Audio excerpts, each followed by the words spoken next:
Hey, how's it going? So, I haven't done videos in a while. Life got kind of crazy. Things kind of changed a little bit, I guess. And I always wanted to get back after this. I still do a lot of reloading. I still do a lot of that kind of stuff. And I promise I'm going to start doing videos again. I'm going to make it a priority.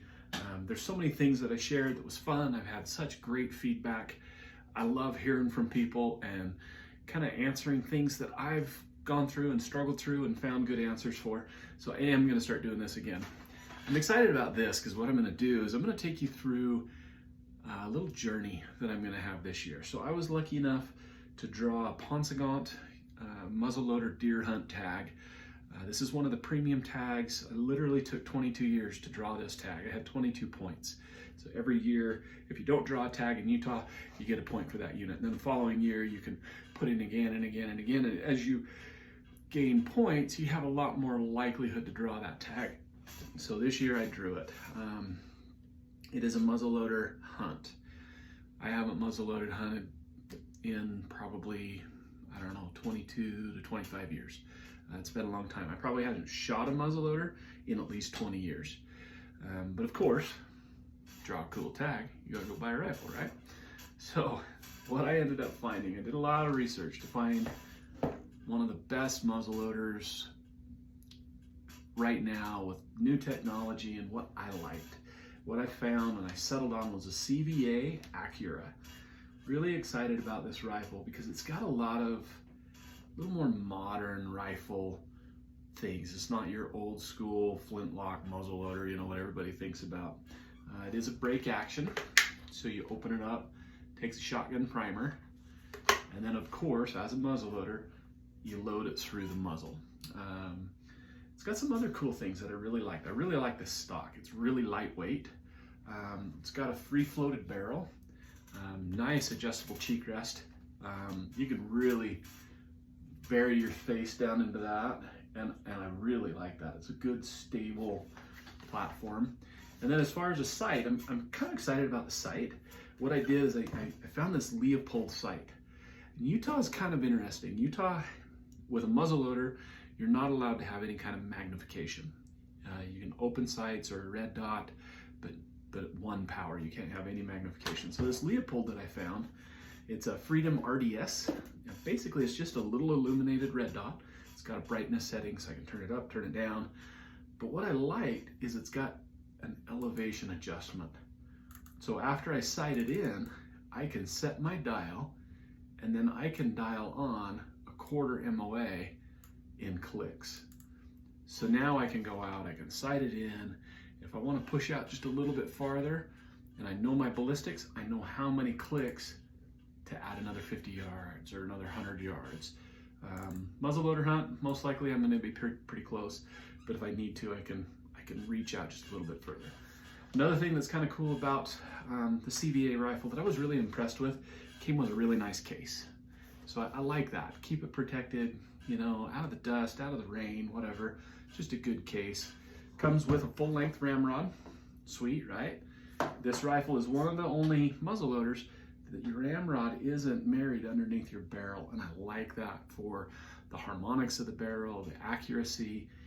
I don't like anything touching my barrel, and I have a ramrod sitting there every time you shoot, and it vibrates. So I like that.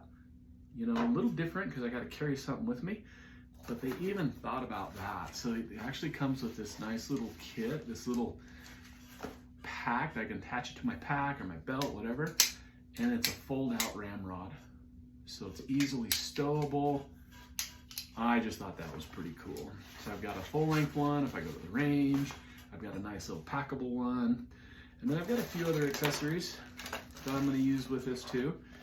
So I went out and just got a little bullet starter. It's just a lightweight, help me get the bullet started. And then you use the ramrod. We've got, these are actually my old ones from when I used to muzzleload hunt. This is basically a flask for my powder, and then a little powder measure. So I can dispense my powder to whatever grains I want, and then dump it down the barrel. Good to go, right? The other thing that's kind of cool is I found this little Thompson Center speed loader. So I can pre-measure my powder, set a bullet on top, and then I can rotate this and I can have 3 loads ready to go and maybe just speed that process up a little bit. So kind of cool. Let's talk about bullets for a second. This is the thing that soured me when I used to muzzleload.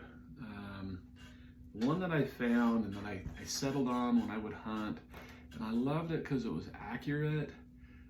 It's got great knockdown, but what I found is there was no penetration. So what this is a Hornady bullet. It's kind of a pistol design bullet sitting in a sabot. It's a 45 caliber bullet in a 50 cal sabot.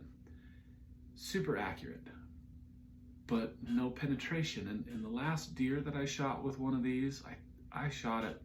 I had to shoot it a few times, and to be honest, it kind of broke my heart. I want a clean kill. I don't want to see an animal suffer in any way. So that's kind of, to be honest, why I went away from muzzleloading. This hunt kind of brought me back to that, and the reason why I chose the muzzleloader hunt to put in for was because of the time period. The deer in this unit this is arguably the #1 unit in Utah. There's 2 premium units. There's the Henry Mountains, and then there's the Paunsaugunt. And they kind of go back and forth. Oh, this one's better, this one's better. Yeah, and just year to year, the population. But I love the area of the Paunsaugunt. But the deer there are kind of interesting. They're a migratory herd. So they live typically up on this plateau. And then as the year progresses, they start to move down off the plateau into these transition zones and then out into the desert. And a lot of the deer go from the plateau all the way down out and cross into Arizona, down on the Arizona Strip. So it's a very mobile group of deer. The muzzleloader hunt just happens to be right in that time where they're getting ready to start moving. And seems like the best time to hunt to me. So that's why I chose to do that. And why I'm gonna do it. If I'm gonna do it, I'm gonna do it a new way, new rifle with new bullets. Speaking of bullets, so we have the Hornady that I didn't have a good experience with. But there's a lot of new companies creating muzzleloader bullets, and there's a lot of new technologies.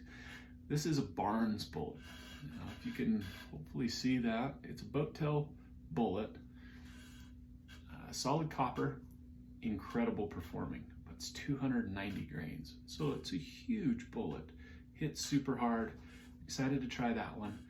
The one that I'm hearing that everybody's raving about is this one right here. This is a dead center bullet, and it's basically a solid lead with a ballistic tip, and it also sits in a sabot. Now, the Barnes is a 45 caliber bullet sitting in a 50 caliber sabot. Super big, super heavy. This is a 40 caliber bullet sitting in a 50 caliber sabot. So a little more slender, still huge. 220 grains that's still a big bullet. But I think with that diameter a little bit smaller, the boat tail, it just travels a little bit faster, and they're getting incredible ballistics out of it. So I'm excited to try that. We're gonna take both to the range, see how they perform. I'm excited about this adventure that I'm gonna have. I'm going to try to do some videos. We'll go through the videos, shooting it at the range, doing some stuff like that. But I also want to take you as much as I can on the hunt. So I'm going to try to do some videos where I'm scouting and show you some of the deer I'm looking at, and then hopefully film as much of the hunt as I can. I think a lot of the hunt I might be on my own. So we'll kind of see how that goes. I'll share what I can, and hopefully we have an incredible experience. But aside from that, I'm just excited to start doing videos again. If you're liking my videos, please give me a like, give me a subscribe. That's just awesome. I love that feedback. I love the communication back and forth.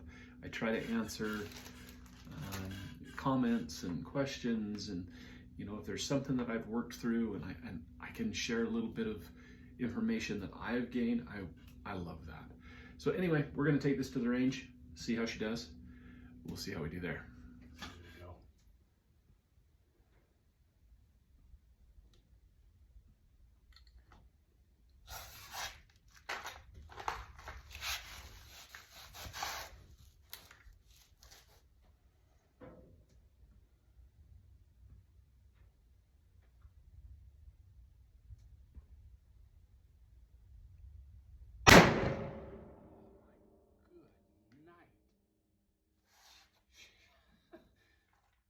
a lot of lead traveling downrange.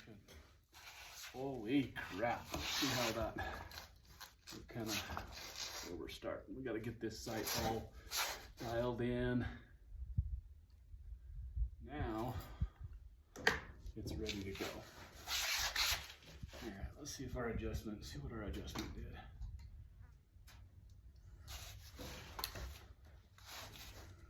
Let's see if it kicked my can like that last time.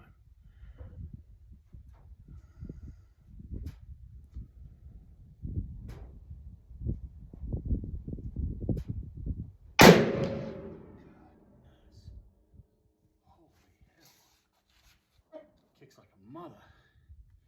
Yeah, let's see how that. All right. How about let's stop filming me. Let's see what's happening downrange. I'm gonna set the camera up so you can see what's happening down there. Pretty excited.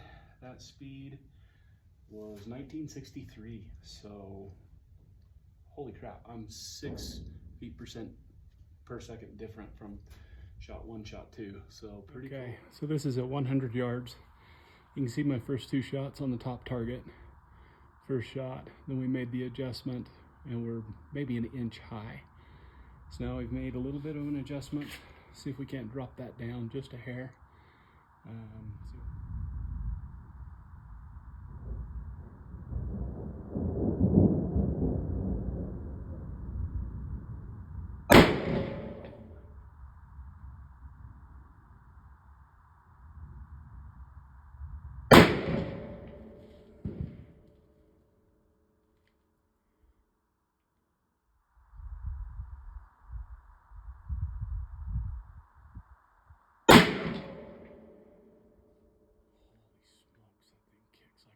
Oh, yeah.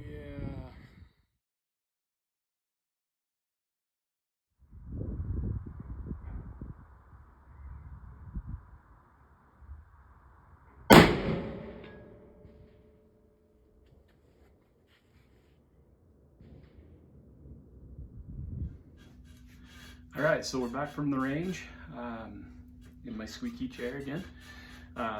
Anyway, everything was awesome. I was really impressed with it. It did really good. I just want to do just a quick little short video just to wrap this up. The range went really well. I was able to kind of create some data. I took speeds on my bullet and was able to kind of work through some things so I know what my come-ups are. And it was also kind of cool. So I have this little Kestrel. It's kind of like a little mini weather station. So I can sample the wind speed. It'll also look at temperature and barometric pressure and all that kind of stuff. But what I like about this one is it comes with Horus software. So it's a ballistic calculator. And while at the range, I was able to program in the height of the scope, the speed of the bullet, the BC of the bullet, all these different things and the parameters. And it plugs it all in and it tells me what MOA that I need to dial on. So if I'm gonna push out just a little bit further, this will tell me exactly what I need to do. So kind of cool. Anyway, everything went really good. I'm excited about our hunt. I'm gonna start going out and we're gonna start doing some scouting and looking at deer. And I'm gonna try to put together just some quick little videos, showing some of what I'm seeing and then as much as I can to hunt. I'm also gonna set up a really cool camp. I'm really excited. I've been working on some solar stuff, some water heater stuff. I'll probably do a couple videos kind of showing some of that stuff. And I'm really excited about it because if I'm gonna camp for this long, I'm gonna be there for like 14, 15 days or something. I wanna be comfortable. I wanna take a shower. I want it to be nice. So I'll probably take you through some of that kind of stuff. But anyway, thanks for watching. Thanks for supporting what I'm doing. I'm gonna try to do more videos like I said earlier. I don't know. Hopefully this goes well and it's a good experience. Anyway, thanks for watching.